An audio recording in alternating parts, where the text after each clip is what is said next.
Hi, I'm Pony Nymph. This is part 2 of my Warrior Cats Clan Generator Challenge.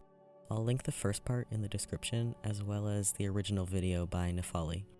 I greatly underestimated how much time I spent on this, so this may take a few videos to show you every cat in the clan, but I'm really excited to show you all what I've got. To start off, we have the leader of Cicelyclan, Blackstar. She has short black fur and green eyes. Her hair is really soft, and she tries to keep it slicked down, but it tends to fluff up and make her look puffy. She has always looked young for her age, and seems to be stuck looking like a young adult. The poofy fur may be contributing to this, and she really tries to look put together, but it usually doesn't last long. I drew her standing on a rock with some Queen Anne's lace around it, and I really regret getting so attached to such a complicated flower that I now have to draw. Later, you can see me try to figure out how on earth to draw this flower. But back to Blackstar. She's diligent and dutiful, taking her job in the clan very seriously, even before she was leader or even deputy. She keeps a close eye on everything, dashing between locations to ensure everything is in working order. She treats family and clanmates the same, regarding every cat she looks after part of her own bloodline. She is respectful and motherly to all, and fights to see the good in every cat. She rarely yells and prefers to pick her words carefully rather than increase her volume.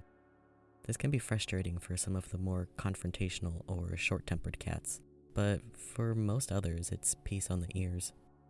She is very friendly, and if there were other clans in the area, she would absolutely strive to be on excellent terms with them.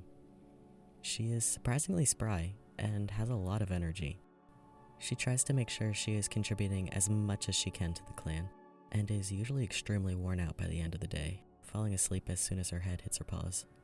As a kit, she was very neutral, not really having much of an outward personality, so her parents weren't sure what to name her, and eventually settled on Black Kit. She was very obedient, never really got into trouble, and honestly, her parents worried she wouldn't make many friends. As she grew, she continued to be a very inward person, and although she cared immensely for those around her, she had a hard time expressing that. She often worried herself into sleepless nights and would fall ill from stress. She hated anyone being even slightly upset, fearing it was something she had done or could have prevented. And she struggled between fearing she wasn't good enough and fearing she was too much. Her friends stuck beside her and helped her learn to express herself. With them and her family's help, she thrived, and her compassion and commitment to those in the clan only strengthened.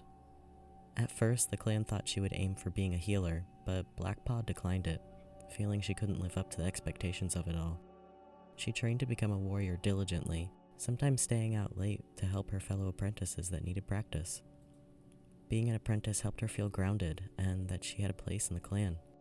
Cats depended on her, they wanted her to succeed, and she could feel how welcome she was in the clan. When she finally earned her warrior name, she was dubbed Blackheart, a permanent symbol of the compassion she had shown her entire life. To no cat's surprise, once she was made a warrior, she contributed greatly to the clan. Volunteering for so much, she often worried about stepping on the deputy's paws. The deputy saw the dedication in her. He spoke to the leader and eventually decided to step down, requesting Blackheart be put in his place. The leader agreed to this, and both the aging leader and former deputy helped prepare her for the inevitable. On a cold, misty morning, she became Blackstar. StarClan granted her 9 lives before she had a chance to wake up and find her former leader's body. She saw cats she had heard stories about, and they greeted her with warm smiles and respect. She led the clan peacefully and diligently, sacrificing herself before any of her clanmates. And all was well until last Leaf Bear. When the wave of greencough hit, it shook her. She spent so much time caring for and worrying about her clan that she ended up catching the disease and losing a life to it. She mourns greatly for those she lost to the illness. She holds tightly to the pregnant queens in the nursery and eagerly awaits new paws in the camp. She hopes for a fresh start and to take a strong step in the right direction, and she worries if she is still doing the clan's ancestors proud. She is currently 48 moons, or 4 years old, and is on her 3rd to last life. Next up is the deputy, Shervilfur. He has short white fur and hazel eyes. He is named for his rough personality, referring to the Shervil plant's unique taste. He has a firm sense of right and wrong, prefers to be practical, and is very serious. He finds it extremely difficult to wind down and often has trouble falling asleep. He is very dedicated, albeit a little too farsighted, and sometimes misses out on important short-term opportunities. Some cats can find him a little intense to talk to, but those close to him see him as a compassionate and dedicated cat. As a kitten, Chervil Kit was incredibly stubborn and frankly unfriendly. He had a hard time adapting to changes, got overwhelmed easily, and was very strict when it came to playing games or pretending, not allowing anything made up and sticking strictly to the practical and real. He found it hard to play with other kittens, so stuck to his sister to either mediate situations with other cats or to just play with her instead. You'll meet the cats in his family in a later video, but his mother is Chanderelle Pelt, and his sister is Garlic Stream. Him and Garlic Stream were born in the same litter, and even before they could open their eyes, they were thick as thieves. When they became apprentices, she was a lot more social than he was, and he often found himself trailing his sister and her friends. As he grew older, he had an increasingly harder time talking to new cats, and was standoffish, only his family being unfazed by him. As he and his sister grew into warriors, he found it harder to stay close with her. He was still doing good in life, becoming the deputy after Blackstar took leadership, but he didn't know how to rekindle his bond with Garlic Stream, and he became depressed, hardly talking to anyone and isolating himself. When he found out Garlic Stream was expecting kits, he leaped at the opportunity to rekindle their relationship. He did everything he could to support her, fetching her water, rebuilding her nest every day, and making sure she was fed even better than he was. Garlic Stream's mate took a liking to Chervil, eventually getting along with him as well as he did his own brothers. When White Kit and Wax Kit were born, Chervil was just as involved in their lives as their mother and father were. He was essentially a third parent. He never really thought about having kits of his own, but he cherished his niece and nephew more than he could ever have imagined. When the greencough wave hit, his niece and nephew were just tiny kittens. As soon as the coughing started, Garlic Stream took her kits and went into quarantine outside of the camp, relying on her mate and Chervil to bring them prey. Eventually, her mate fell ill. Chervil lost his grandparents, his dad, and his brother-in-law.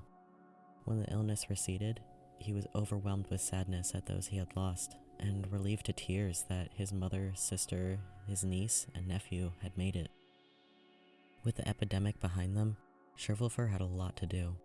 He quickly named new apprentices and reassigned mentors, as some hadn't made it through the season.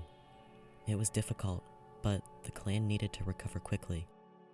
His niece and nephew are now two of the few apprentices left. He keeps a close eye on them, checking on his family every day. He takes his role as uncle as seriously as his duty as deputy. He is determined to not lose any more cats. He is eager for the oldest apprentice, Rookpaw, to have her warrior name ceremony, and hopes the clan can recover emotionally. He is not good at comforting cats, but he is trying his best. He is currently 33 moons, or 2 3/4 years old. Last for this video is the healer, Pipit Leaf. She has short, fawn-colored fur and gold eyes. Her fur is very silky, and she goes in phases of being plump and lean. She is named for her fur coloration loosely matching that of the pipit bird, with a surprisingly accurate tie to her voice as well. She has an incredibly soft and sweet voice that is somehow able to ring across camp. She stays diligently organized and has always loved looking after tiny kittens, usually singing any requested nursery songs to them when they visit. As a kit, she loved pretending to be a healer. She started with pretending to nurse rocks back to health. She made up imaginary herbs and gave them magical properties. She tried to get her siblings to join her, but they didn't like pretending to be injured or sick. So Pipit Kit tried to take care of the younger kittens. They were too small to do much, but there were a few queens that would let her groom them. When it was time for her to be an apprentice, she fought to stay in the nursery. Pipit Kit had absolutely no intentions of being an apprentice. The leaf took her in, allowing her the opportunity to do what she had been pretending to do all along, but this time with formal training. She had a knack for learning the herbs, and spent seasons finding the most efficient way to organize all of them. She had a gentle paw, allowing her to easily soothe crying kits. and a sharp nose to help her root out difficult herbs. She excelled, just as her mentor had hoped. She finally earned her warrior name, Pipitfang, after helping a queen through her first litter, a particularly difficult pregnancy. When she managed to deliver the kits and have everyone healthy in just a few days, her clan knew Pipitfang had earned her place as a healer. Unlike Shervelfur, you won't be meeting her family anytime soon. They passed during the greencough wave. She and the previous leaf struggled to keep them alive. Her parents, siblings, nieces, and nephews all fell to the illness. The mother and kittens that she had earned her name over fell to the illness as well. Her and the primary healer wore themselves thin trying to save everyone, quickly running out of herbs and needing to scavenge for what little was still left in the area. Eventually, the leaf contracted the cough. He hid it for a while, thinking he could just push it along enough to get the clan on their paws. But the clan only got worse. By the time he allowed Pipitfang to help, it was too late. Pipitleaf became the primary healer in the middle of an epidemic. The clan finally pulled through at the end of the season with staggering casualties. Some of those that survived still have residual symptoms that may never go away. She is racked with guilt over how many of her clanmates she couldn't save, and deep down, she knows she and the previous leaf did absolutely everything in their power, but it still hurts. She tries to remain positive. She looks to the future. There's pregnant queens in the nursery. There are still apprentices. There are still strong cats with her. These cats need her. She is determined to keep the clan alive and healthy. She knows the future of the clan is riding on the tiny paws that are still growing. She does frequent checkups, sending anyone even slightly ill to her den immediately. Since healers in Cicelyclan can have kits, Blackstar suggested it may be time for her to start her own family like she's mentioned in the past, but Pipitleaf can hardly think about it, feeling guilty from all those she's lost. Her recovery is slow. There are a lot less happy things to sing about now that the tiny kits that used to greet her are gone.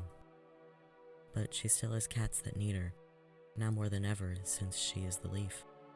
She has the support of the whole clan behind her, and she is determined to see Cicelyclan thrive. She is currently 42 moons, or 3.5 years old, making her one of the youngest solitary healers the clan has seen. It is unclear when she will receive or choose an apprentice. In the next video, I'll show you the warriors in Cicelyclan. I wish I could put every cat in one video, but I wanted you all to be able to watch the speed draws without it being too fast to look at. It looks like other artists may have had a similar problem, since some others split their videos up too. Let me know if the speed draws are too fast or too slow. I'm still figuring out this format, so I'm totally down for some feedback. I'll try to include all the warriors in one video, then split up the apprentices, queens, and elders into their own videos. So we'll see how it goes. Let me know if you have any suggestions. Thanks for watching, and I hope you enjoyed.